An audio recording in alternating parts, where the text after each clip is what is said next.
Coucou tout le monde, bienvenue dans les Jardins d'Éden, le podcast qui va à la rencontre des artistes. Aujourd'hui, je reçois Lucille Fabiano. Lucille est comédienne et stand-upeuse. On parle de son parcours, ses films cultes, de ses rêves et de son rapport à la spiritualité. J'espère que ça vous plaira et on vous souhaite une bonne écoute.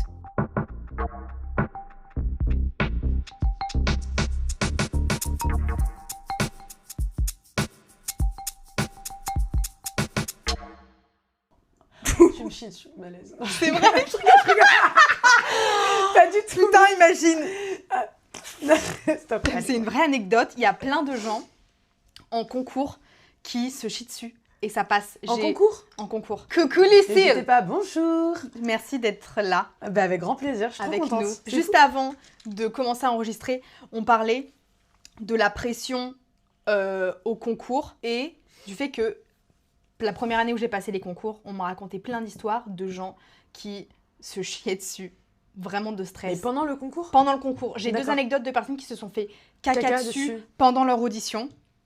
Devant le monsieur? Je pense de façon discrète. Enfin, tu sais, caca d'angoisse, donc c'est caca mou que tu contrôles pas trop. Ouais, paix foireux, quoi, ouais. En fait, voilà, genre Ça, basiquement le un paix podcast, foireux. c'est vraiment là. Et, Passion du dip, et les attention. deux personnes ont été prises. Mais genre, c'est incroyable. Je pense qu'il y a un peu un truc de... On a pris notre tasse en même Ouais, il y a un peu un truc Il y a de un peu un mystique. truc mystique autour de du caca. pendant le, tu vois, l'audition, voilà, tu te chies dessus. Je suis vraiment contente de commencer par ça, en tout cas. Et ouais, attendez, c'est bien. On brise la glace au moins. Attends. Est-ce que tu pourrais te présenter rapidement? Ouais, bien sûr. Alors, je m'appelle Lucille Fabiano, mon nom de famille. Je suis italienne. Je viens du sud de l'Italie, dans les Pouilles. Je fais de l'acting depuis 3 ans. Et puis, je fais du stand-up aussi depuis 3 ans, 2 ans et demi maintenant aussi. Ça m'aide un peu à appréhender la scène, etc. Et j'aime bien faire des vidéos humoristiques, etc. Et sur le côté aussi, j'ai fait une école de commerce où je me suis spécialisée dans la mode, dans les trucs un peu, l'intelligence artificielle, les trucs comme ça.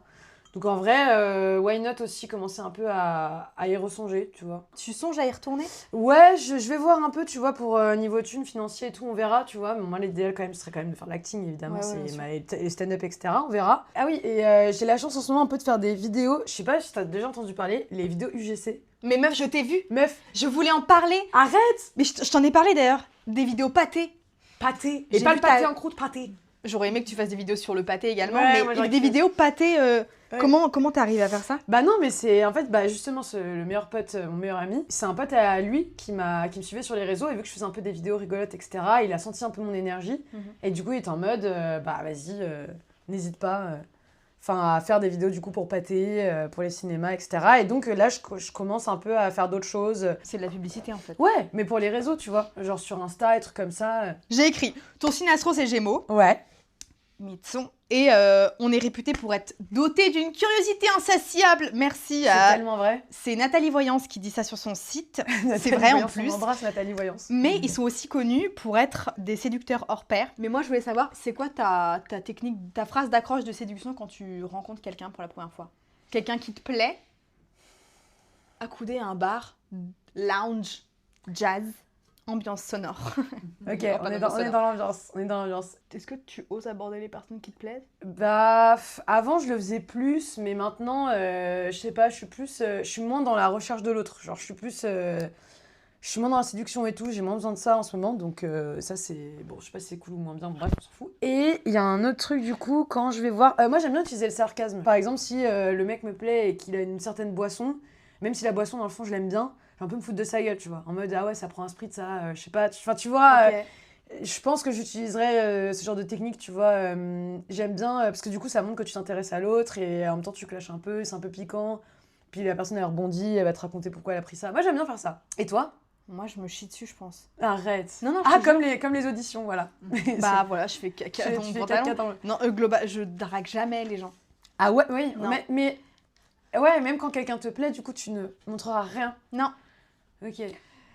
Contactez-moi. Non, mais en On vrai, rigole. mais c'est bien, au moins ça fait le tri, parce que les gens du coup qui viendront vers toi parce qu'ils sont intéressés par toi, ils vont le faire. Moi je suis de plus en plus dans ce mood-là, tu vois, que de chercher absolument à forcer des trucs. Si une personne est intéressée par toi, c'est elle qui viendra vers toi et ça va se faire naturellement. Et toi, elle va te mettre à l'aise et t'arriveras à établir une relation trop cool, tu vois. Lucille Coach Love. Quand je t'ai demandé en backstage l'animal qui te représente le mieux, tu m'as répondu Le singe. C'est la première fois qu'on me balance un primate. Et c'est juste c'est un bonheur. La base. En vrai de vrai, je vois ce que tu veux dire. Ah ouais? Que tu gives un peu singe. Je vais m'expliquer, je vais étayer le propos. J'ai noté quelques adjectifs. N'hésite pas. Entre parenthèses, hyper sociable. Qui vit en communauté, intelligent et doté d'une grande mémoire. Je parlais de la communauté parce que faire du théâtre et du cinéma, c'est un peu un truc de groupe, quoi. C'est un truc collectif. Mais sur un plan plus spirituel, ça représente la capacité à évoluer et à accepter le changement. C'est vrai? Oui, c'est ce que j'ai vu. C'est hyper intéressant. Signification spirituelle, bref. Ok.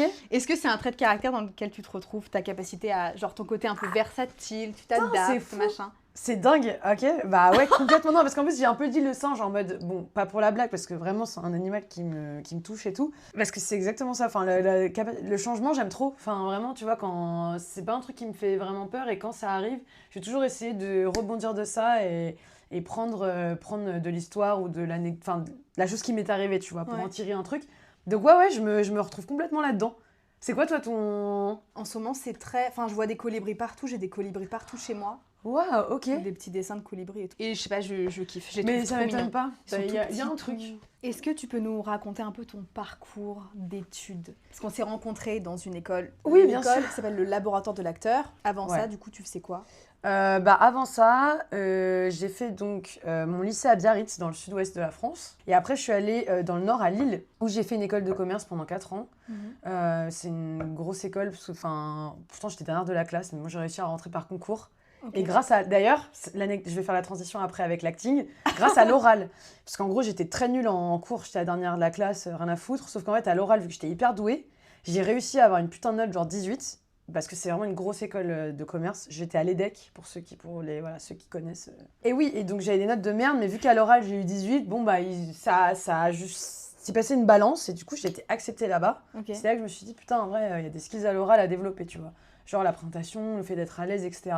Et après, tout le long de l'EDEC, ça m'a hanté en mode putain, j'ai trop envie de faire de l'acting. J'ai été diplômée quand même. Et maintenant, bah voilà, là je suis rodée et je fais de l'acting depuis 3 ans. Et du stand-up. Avec quelles œuvres, du coup, t'as grandi? J'ai un peu découvert ma féminité, un peu girly et tout, grâce à, je sais pas si vous vous rappelez, la BD Les Nombrils. Oui. Et j'étais en mode, mais c'est tellement stylé, genre c'était trop bien, tu sais, les trois là comme ça. Ça m'avait matrixée, j'adorais. Okay. Les Titeufs, les trucs comme ça, tu vois, Max et Lily, nanan. Et High School Musical, bien sûr. Enfin, je veux dire, Disney Channel. Try. Ah ouais, J'adore. Moi, j'ai découvert ça quand j'ai déménagé en coloc pour la première fois. Parce que j'avais mes 2 colocs, notamment une. J'ai dit, jamais vu Twilight, jamais vu High School Musical, jamais vu Glee et tout. Et genre... Jade, qui est venue sur le podcast, m'a dit, ma belle, on va remédier à ça immédiatement. Ah, mais bien sûr, immédiatement. Elle m'a fait tout voir.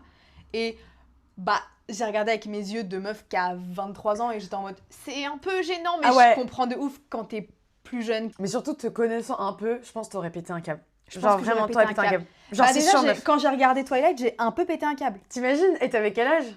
22. J'avais un gros problème. Non mais c'est trop cool, mais je suis sûre que ouais, en fait il y a plein de passions que t'aurais eu plus jeune, bah voilà, tu connais, trop matrixée par ça. La La Land. Oh La Land, oui. Mais pareil, moi je l'ai découvert plus tard et justement je comprenais pas trop la hype, genre tu sais je voyais tout le temps les affiches. C'est sorti en 2016, 2017. C'est sorti 2016, un truc comme ça. Okay. Et tu sais tu vois, on a tous cette image de La Land en mode le coucher de soleil avec tu sais la robe jaune et Ryan Gosling, tu vois machin. Et genre, je voyais ça partout, j'étais, ça me gave, ça me gonfle ce film. Genre, j'avais rien vu, tu vois. Mais il y avait trop une hype. Et je l'ai vu beaucoup plus tard et j'ai adoré. Vraiment, alors là, le coup de cœur de ma vie, vraiment, en chialade dans le... Mais tu vois, je suis hyper reconnaissante de l'avoir vu au moment où j'ai faisais de l'acting. Parce que ça résonnait tellement, tu vois, avec ce qu'elle traverse, le personnage principal. Je crois que c'est Mia dans le film. Et alors que si je l'avais vu en 2016, quand j'étais en école de commerce, ça n'aurait pas autant résonné que quand je l'ai vu, tu vois, à ce moment-là, quoi. Okay. Et là, ouais, moi, ça m'a bouleversée. Plus récemment, Falcon Lake, tu l'as pas vu? Non. Ok, je l'avais vu, c'est le premier long métrage de Charlotte Lebon. Ce film me fait trop un truc. C'est très mystique, t'adorerais. Ok.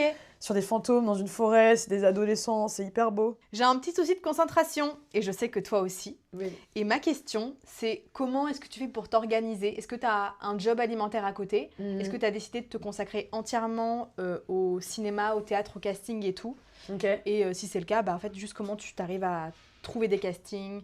Je vois que tu fais des masterclass aussi. Ouais. Alors, il y a un truc qui m'a un peu sauvée, c'est... je suis allée voir une thérapeute du coup, parce que, vas-y, au bout d'un moment, fallait aller consulter. Hein, et c'est très bien d'ailleurs, j'encourage tout le monde à le faire.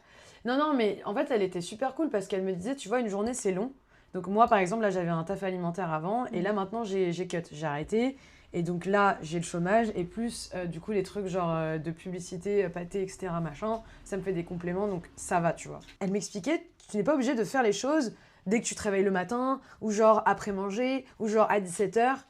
Si à 21h, t'as un regain d'énergie et que c'est le moment de faire ta tâche, tu peux. Même si tu travailles à minuit, c'est pas grave. Tu vois ce que je veux dire? Donc en fait, c'est plus de écouter son corps. Et tu vois, les moments où tu sens que tu as de l'énergie, où t'es motivé, tu le fais. Tu t'en fous. En fait, c'est dur, mais il faut apprendre à fonctionner différemment. Parce qu'évidemment, en société, à 8h, tu prends le métro, à midi, tu vas pause-déj, 17h, tu rentres chez toi, tu vois. Genre, c'est voilà. Quand tu as un métier comme le nôtre, où tu fais d'autres choses, etc., les horaires varient. Quand tu es en tournage, tu peux être en tournage à 2h du matin. Donc voilà, juste pour dire que moi, c'est ma manière de m'organiser, c'est d'écouter mon corps. Et au moment où j'ai des regains d'énergie, en fait, j'y vais. Donc, limite, c'est paradoxal, mais c'est la non-organisation. Voilà, mais j'ai conscience que c'est un énorme privilège, hein, parce qu'il y a beaucoup de gens qui se lèvent... Enfin, moi, pendant un an, je me suis levée à 7h, genre en méga galère, tu fais tes tafs alimentaires, etc. Là, c'est juste que vu que j'ai la possibilité de profiter du chômage et que j'ai des opportunités avec l'UGC, je vais pas cracher dessus. Donc, ouais, carrément. J'ai du temps. J'ai vu d'ailleurs que tu faisais, genre, excuse-moi, je t'ai coupé la parole. Dis-moi, non, je t'en prie. Que tu faisais plein de masterclass, notamment avec Virtuose Lab, qui est une agence qui est trop cool. Ouais. T'es dans l'agence? J'aimerais bien y aller, ouais. Voilà. Et comment est-ce que tu as trouvé les stages Virtuose? Virtuose, en gros, c'est parti de... Je faisais du stand-up un soir, et dans le public, il y avait un pote d'une pote, un pote d'une meuf qui était venue me voir, bon, je sais plus. Et on se retrouve au bar tous ensemble et tout, et on commence à... un peu coup de foudre amical, tu vois. Genre, on s'entend trop bien un, et on finit les deux en terrasse, jusqu'à genre 2h du mat, à se boire des bières et tout, les deux, énorme coup de cœur. En fait, lui, il faisait les ateliers du Virtuose Lab aussi, et il s'est donné à fond, il était en mode ouais, je suis à deux doigts d'entrer dans l'agence et tout. Le mec, il a tout donné. En fait, c'est des stages où tu rencontres des directeurs de casting. Après, c'est un certain prix et tout, on en parlera en off et tout, mais ça... C'est un prix, tu vois, que tu mets, genre, moi j'ai bossé aussi pour ça, donc voilà. Et donc après, tu rencontres des dircastes pendant 4 jours, donc t'as 2 jours avec un dircast, 2 jours avec un autre dircast. L'agence supervise tout ça, et ils voient un peu ton potentiel, donc tu peux rentrer dans l'agence à travers le lab, bien sûr, mais si tu fais ça pour rentrer dans l'agence, limite c'est moins intéressant que de le faire pour rencontrer les dircastes, tu vois, parce que les dircastes, ils sont vraiment là pour toi, ils te donnent vraiment des putains de techniques. Il te repère aussi parfois. Enfin, tu vois, mon pote, du coup, justement, il s'est fait repérer par une dircasse. Génial. Et c'est là qu'après, il a tourné et tout, tu vois. Donc en vrai, c'est trop bien. T'as les ateliers lumière, t'as les ateliers la vague, t'as plein d'ateliers où tu rencontres des dircastes, ou même des agents. Mais du coup, quand tu rencontres des directeurs de casting, c'est tous les jours des rencontres, en fait. Et c'est des façons... En fait, tu réunis tout. T'as le directeur de casting, t'as l'agent, éventuellement, mais ça, faut pas trop... J'essaie de pas trop projeter. Ouais. Non, parce qu'en soi, c'est toi qui décroches tes castings. Lui, il va t'en proposer quoi, 1 ou 2 par an max. Et vu que ce sera le casting de ta vie, tu vas être stressé. Je dis pas que tu vas le rater. Non, il faut être positif. Mais c'est toi, ta source d'opportunités, je pense. Si tu fais de temps en temps des ateliers et tout, en fait, vu que c'est en condition casting, t'as vraiment ce truc... Tu sais, ce truc dans le ventre quand t'es un peu stressé. Tu sais, quand on ressentait avant de passer sur scène avec Hélène, par exemple. Genre ce truc où tu te dis, putain, faut pas que je me foire. Mais d'un autre côté, ça fait sortir le meilleur de toi-même. Ouais. Et j'en ai fait quelques-uns, tu vois, depuis juin. Et je vois la différence entre juin et aujourd'hui. Mais même personnellement, meuf. Tu sais, t'as des tensions. Et du coup, tu te caches. Alors qu'en vrai, t'as le droit d'être vulnérable, d'être triste, d'être fatigué, d'avoir pas envie, d'être stressé, tu vois. Et les dircas, c'est ça qui les intéresse. C'est toi, dans le fond. Pas ce que tu projettes. Donc, est-ce que tu as pu mettre en pratique les techniques que tu avais appris en casting? Dans des vrais castings? Ouais. Après, c'est pas pour des projets, tu vois. J'ai pas fait un premier long métrage, tu vois. Un premier rôle de long métrage. Mais bien sûr, bientôt. Et même au niveau du jeu, en fait, même, je te dis, pour te développer personnellement, c'est ouf. Parce que les dircas, en fait, ils vont tellement te dire que t'as tellement le droit d'être toi. Et vu qu'on nous l'a jamais dit avant, genre, meuf, maintenant... Ok, on va rentrer dans un truc un peu deep. Vas-y, n'hésite pas. C'est que quand on dit, mais sois toi-même. Ouais. Mais à 23 ans, moi, je ne sais pas qui je suis. C'est normal, là, bien sûr. Je tâtonne, mais quand on me dit, mais attends, mais... allez, montre-nous ton univers. Mais en fait, je sais pas c'est quoi mon univers. Je sais pas encore complètement ce que j'aime. Je sais pas encore complètement l'énergie que je dégage. Et, enfin, je sais pas. Je vois trop. Bien sûr. Mais c'est hyper déroutant en vrai. Mais justement, c'est d'accepter que tu changes. Tu vois, t'évolues, t'as d'autres envies, t'as d'autres aspirations. Mais ce que tu es toi aujourd'hui, c'est quoi? C'est que là, t'as un décor rose, que ça t'a plu de mettre ça. Que tu vois, en fait, c'est vraiment. Faut aller à la source, tu vois. Genre, en fait, faut pas intellectualiser. Genre vraiment en mode qui tu es, ça s'intellectualise pas. C'est genre le t-shirt que tu vas mettre, ah bah lui je préfère lui, tu vois. Je préfère ça, j'aime ça, là t'as envie d'aller au ciné, quel film tu vas voir? Si demain je te mets devant une affiche de ciné, tu vas choisir un film, bah ce sera toi. C'est con, mais c'est genre vraiment, juste écoute-toi, sois toi-même. Parmi tes nombreux talents, tu excelles au stand-up. Raconte-nous comment tu t'es retrouvée à faire du stand-up. Bah, dans notre école, on avait une option. Oui. Qui a été ouverte. D'ailleurs, t'aurais tellement dû le faire. Je te verrais tellement faire du stand-up. Je me chierais dessus. Mais oui, mais justement, ça serait trop drôle. Parce que... Non, mais dans le sens où t'es tellement expressive et t'as tellement ce truc drôle en toi que si tu faisais... mais ce serait tellement comique, meuf. Je sais pas. Genre, le clown, genre... ce serait trop marrant. Mais du coup, oui, elle a ouvert une session de stand-up. Donc, la directrice... Et on a pu être coaché par une humoriste qui s'appelle Audrey Baldassar, qui tourne pas mal dans des... Elle est au point-virgule et tout, donc en vrai, elle pèse un peu. Elle est installée, ouais. Ouais, elle est stylée. Donc elle nous a aidé, elle nous a appris à écrire, elle nous a appris à posséder l'espace, elle nous a appris à travailler notre singularité, etc. machin. Et donc tous les jeudis, on s'entraînait à passer sur scène. Voilà. Okay, et c'est là que j'ai tout appris. Et t'as découvert que tu kiffais ça? Et ben là, c'est le gros... ouais. En ce moment? Ouais. Bah ouais, parce que justement, tu vois, quand on dit apprendre à se connaître, c'est marrant, mais tu vois, il y a 2 ans, je kiffais, parce que ça me comblait une sorte de vide en mode ok, les gens m'applaudissent, ils me kiffent, ils me disent c'était trop bien. Mais aujourd'hui, j'ai moins ce besoin-là. Et du coup, de monter sur scène... Tu prends moins de plaisir. Ouais, je sais pas, le stress m'envahit plus, je me sens plus stressée en ce moment face au public, je suis plus rassurée en étant dans l'acting, et j'accepte cette part de moi en ce moment. Bon, là, je passe bientôt sur scène, mais je pense qu'après, j'en ferai moins. Okay. Parce que mais j'adore, hein. Je kiffe et je pense qu'il y aura dans ma vie il y aura des moments où je vais faire du stand-up pour retrouver quelque chose que j'ai envie d'offrir ou quoi, mais en ce moment je me sens pas dans le besoin de le faire. Okay. Et j'ai pas envie de le faire pour me démarquer absolument, tu vois, dans le milieu du cinéma. On avait tourné un premier épisode ensemble. Ouais. Il y avait eu une grosse couille au niveau du son et tout, donc allô l'épisode. Ouais. Mais à ce moment-là, tu m'avais dit que, tu me disais que c'était hyper libérateur pour toi et tu vois, c'est ouf. Et c'est plus du tout le cas. Bah non. Parce que, à ce moment-là, oui, c'était hyper libérateur et tout. Ça l'est toujours, hein, par contre, hein, vraiment. Ouais. Je trouve beaucoup de plaisir. Il y a un lien qui se crée avec le public, etc. Mais j'y trouve plus mon compte dans l'acting en ce moment. Mais je suis complètement OK avec ça. Et je sais que ça va encore fluctuer. Mais c'est trop bien, du coup, qu'on tourne aujourd'hui ce podcast, alors qu'il y a 1 an à peu près. Ouais. Et là, à ce moment-là, j'étais à fond en stand-up, tu vois. Donc, ouais. Et comment tu gères le track et les bides? En fait, quand tu me parles de stand-up... Ouais. Et tu me dis, tu devrais trop faire des stand-up. Je pense que au bide. Et en fait, je pense que je ne saurais pas gérer un four. Mais je pense que je ne saurais pas gérer un four. Mais justement. Je pense que je serais vraiment capable de me mettre à pleurer devant tout le monde. Oh, petit cœur, non. Audition. Trop drôle. Ça rattrape un sketch de ouf. Mais non, mais comment tu gères le track? Enfin, maintenant, du coup, tu le gères de moins en moins bien. Je le gère plus, là. Clairement, ouvertement, je le dis.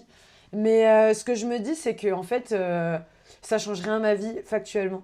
Genre, je me dis, en vrai, ce soir, je vais me coucher dans le même lit, je vais me pioter, il va rien se passer, ça va rien changer à ma vie, en vrai de vrai. Tu vois, c'est pas comme si j'allais rentrer chez moi avec, je sais pas, une blessure ou un... Ça t'est arrivé beaucoup de bider? Ouais, bien sûr. Comment tu réagis? Généralement, en fait, c'est un peu comme toi, vu qu'on est assez expressive.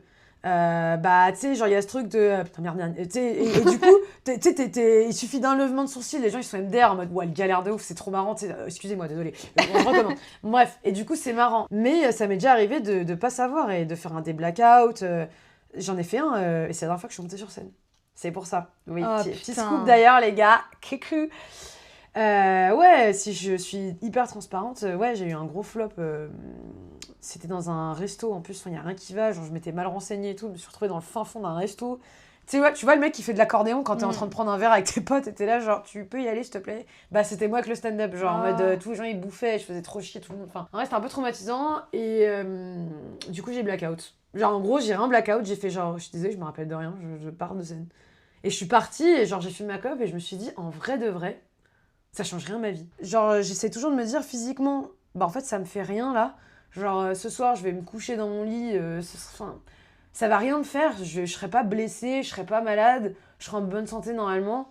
je m'en bats les couilles du coup. Ok. Qu'est-ce que tu pourrais dire de la place des meufs dans ce milieu-là? En fait, je pense que malheureusement, c'est un peu le reflet de la société. Parce qu'en gros, souvent, on a tendance à catégoriser les meufs dans des cases. Stand-up, c'est pareil, c'est genre physiquement ce que tu vas renvoyer, les gens vont attendre un truc de toi.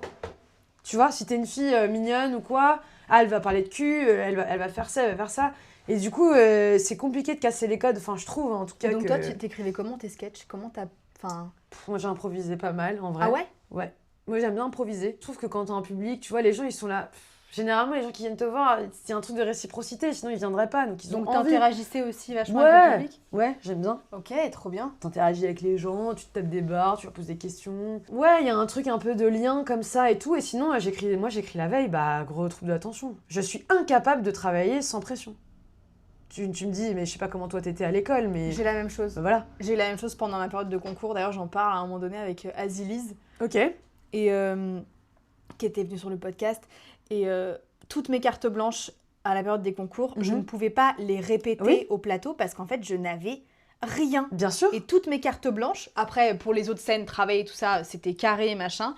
Mais quand il était question de faire appel à mon imagination et à ma créativité, j'étais en mode, je vais pas y arriver, j'ai trop de temps devant moi. C'est ça, c'est exactement ça. Je vais pas réussir à me poser dessus. Donc c'était toujours système D. Ouais. Au dernier moment, pour le con, c'était un truc catastrophique où genre j'imitais Dalida. Heureusement qu'on ne m'a pas demandé de faire cette carte blanche-là. Non, mais c'est sûr. Et faut accepter que tu fonctionnes comme ça. Et du coup, plus tu acceptes comment tu fonctionnes... C'est vrai.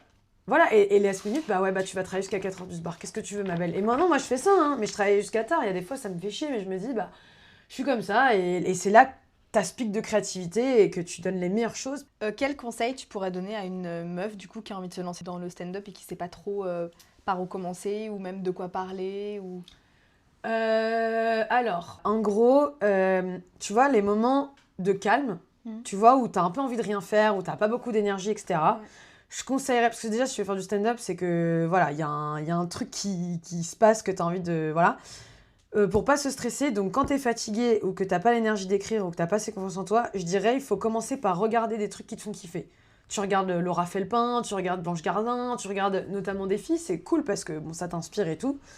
Tu regardes, tu vois là les endroits où tu rigoles, les endroits où ça te plaît. Ah là elle fait ça, j'aime bien et tout, sans copier parce que ça sert à rien, vu que c'est toi que les gens ont envie de voir. Donc je conseillerais d'abord de regarder et les moments où t'as de l'énergie, t'écris, mais t'écris surtout plus en journal de bord d'abord. Des choses qui t'ont touché aujourd'hui. Qu'est-ce que t'as envie de raconter? Qu'est-ce que t'aimes, machin. Tu fais un gloubi-boulga de tout. Et après, au fur et à mesure, tu filtres. Et voilà, faut pas avoir peur d'être... de se dévoiler, etc. Et ça vient au fur et à mesure, tu vois. Et t'as des bons livres. La Bible du Comedy Club, je crois. Okay. Un truc comme ça. Tu trouves ça sur Amazon. Et c'est bien, c'est de faire des petits exos, tu vois, si vraiment t'as besoin d'être cadré et tout. Ok. Mais voilà, il faut s'autoriser à avoir des fois où t'es KO, tu fais rien. Bah regarde des stand-up, tu vois. Ça va te... En fait, ça va te donner l'élan après. T'es obligé de te faire confiance, vraiment. Ça, c'est hyper important. C'est dur, hein, mais il faut vraiment te forcer à avoir confiance en ce que tu proposes. Rien à voir, mais est-ce que la réalisation, c'est un truc qui te branche? Ouais, j'aimerais beaucoup faire ça. Après, tu écris? Ouais. Et toi? De réaliser? Ouais, je te verrais trop réaliser des trucs. Je sais pas encore quel genre de choses j'ai envie de raconter. Ouais, bah je sais bien. Prends le temps de, tu vois, de sonder ce que t'aimes. Et un jour, peut-être, t'auras envie. Il y aura une histoire qui t'aura bouleversé. Toi, t'as envie de raconter quoi? Moi, je suis plutôt dans l'ésotérique. Non, j'aime bien... non, tu t'es auto-jugée, pourquoi? Ouais, je sais pas pourquoi. C'est trop bien. Non, j'aime bien un peu tous les côtés... j'aime bien mystique. Les films de genre, un peu horreur. Moi aussi, meuf. Viens, on travaille ensemble. Avec plaisir. Allez, voilà. C'est une poignée de main qui veut dire beaucoup. Ça, il y aura des édits dans 30 ans. Ah, j'adore. La poignée de main qui a scellé le destin. Qui a tout créé. Trucs de fantômes et tout, j'aime bien. Des trucs un peu choquants et tout. Mais plutôt dans le côté fantôme. Mais pas Conjuring, tu vois ce que je veux dire? Oui. Genre plus Guillermo del Toro et des trucs, les univers un peu bizarres, un peu sombres, j'aime bien. Ok. Un peu comme Ari Aster ou pas du tout? Ouais, voilà, mais en moins choquant. Plus contemplatif, tu vois. Film d'auteur, horreur. Et biopic aussi de personnes que j'aime. Je pense que c'est un biopic sur mon père, ouais. Star. Le roi. Bah vraiment le roi. Son prénom? Roi de France, François. François. Roi de France, François. Oui, on l'embrasse, il regarde le podcast? Bah, il va le regarder, j'espère. Bien sûr. Active la cloche, François. Activez la cloche, François. Je suis trop gênée. Pardon. Je me suis un peu permis de le Non, tutoyer. je t'en prie. Mais ouais, je ferai un biopic sur mon père, je pense, quand j'aurai de l'argent et que ça va marcher. C'est mon goal de vie. Pour lui faire un gros bisou. J'ai acheté une caméra cet été pour filmer ma mère en train de travailler parce qu'elle... Putain, j'avais dit, je parle tout le temps de ma mère. Et j'avais dit, cette fois-ci, je parlerai pas de ma mère. Bah en fait, voilà. N'hésite pas. Je parle de ma mère matin, midi, soir. Qu'est-ce que Il y a vous quoi allez faire ? Vas-y. Bah en fait, oui. Et en fait, Ok. j'ai acheté un caméscope cet été en me disant, j'allais la voir, parce que maintenant, elle habite dans le sud, et je vais la filmer et tout. Parce que je veux trop... Pour moi, c'est des archives, genre, de la filmer. Même pour moi, en fait. Enfin, Mhm. c'est toujours des archives de filmer ses parents et tout. Bien sûr. Mais avoir vraiment, genre, une marque. Oui, Enfin, je vois genre ce que une tu veux trace. dire, je vois très bien. Une trace de son travail, mais Ouais. voilà. Ok, Voilà. c'est incroyable. Je sais pas. Tu vas le faire ou pas ? J'ai quelques images, mais j'ai pas trop de trucs. Et comment t'écris ? Tu écris autre chose que pour le stand-up ? Tu écris genre des scénarios ? C'est Non. genre juste une idée pour Ouais, l'instant ? j'ai des idées. Je pense que pour l'instant, je me dis une chose à la fois. Du coup, d'abord, acting à fond. J'aimerais bien faire un peu, tu sais, comme les... tu sais, je pense à Noémie Merlan ou Gilles Lelouch, tu vois, c'est des acteurs qui de base étaient acteurs. Non, c'est plus les acteurs qui deviennent... donc, t'as des acteurs qui deviennent après réalisateurs. Et c'est en tant qu'acteur que tu appréhendes le plateau. Et donc, tu vois un peu comment les réalisateurs ils travaillent et tout. Ouais. Et après, toi, ça te donne la soif de... C'est con, mais c'est comme quand on te dit fais de la figure pour connaître un plateau. Bah, je me dis, si t'es acteur, tu vas mieux connaître un plateau, mieux connaître les réalisateurs, comment ils travaillent, etc. Pour après prendre cette connaissance et faire Et de la réalisation. développer ton œil. Ouais, Ok. et faire de la réalisation après, et ouais, développer son œil complètement. Et voilà. Et c'est là que je commencerai peut-être à travailler des longs. Mais j'aimerais avoir C'est ce d'abord une qu'on te souhaite, réputation. en tout cas. Ouais. Ok, trop Mhm. stylé. Ouais. Et est-ce que t'as des projets en ce moment ? Oui, des projets. Je passe le 10 novembre au stand-up. Bah, Je suis tellement comment- stressée. Voilà, Comme on voilà. disait. c'est ce qu'on disait. T'as combien de temps ? 7 minutes quand même. C'est 10 minutes, mais je pense que je vais faire moins. Donc 7 minutes à peu près. Donc il faut D'accord. combler 7 minutes quand même. Hein. C'est pas rien. Du coup, ça, après, il y a un court-métrage dans lequel je suis qui est en ce moment en compétition sur Arte Fiction, là. Bravo ! Ouais, oui. C'est quoi ? C'est un court-métrage qui a été réalisé par une réal un peu féministe qui traite des violences sexuelles, Ça etc. s'appelle comment ? Jade Ok. Gaudy. Et oui, ça traite des violences sexuelles, etc. Moi, je suis le personnage principal qui a vécu des violences et tout. Et c'était hyper dur comme projet, mais c'était nécessaire. Et du coup, là, il est en compétition sur Arte. Et il passe dans un ciné là, le samedi 8 aussi. Après, niveau actu, je pense que j'aimerais me développer aussi les vidéos sur Internet, faire mes Oui, projets parce et que tout. tu fais des vidéos sur TikTok. Ouais, TikTok, je sais pas si je vais continuer, mais Insta, en tout cas, j'aimerais bien peut-être. On verra. TikTok, c'est un format qui te convient pas ? Enfin, Bah, ça- en fait, ça te catégorise quand même facilement. C'est plus facile pour percer, mais d'un autre côté, je me dis, t'es très vite vu comme un influenceur, Ouais. fondamentalement, alors que sur Insta, il y a un peu ce truc, tu vois, avec Anaïd Rosam, où c'est un peu plus le contenu, et vu qu'en plus, t'as tous tes potes qui regardent, tu restes quand même plus Bah, dans la ligne de Instagram, mire. j'ai l'impression que c'est un peu le nouveau book numérique. Enfin, C'est ça, on te demande beaucoup dans les castings. Moi, je sais, maintenant, on me demande vachement de mettre mon Insta. Insta, ouais. C'est un peu ta Ça vitrine, peut en fait. t'aider, ouais. Et d'ailleurs, Mais, si je peux te donner un tips, j'ai rencontré une Dearcast une fois qui avait dit elle aime bien regarder les Insta et elle aime bien quand c'est pas des Insta de comédiens justement.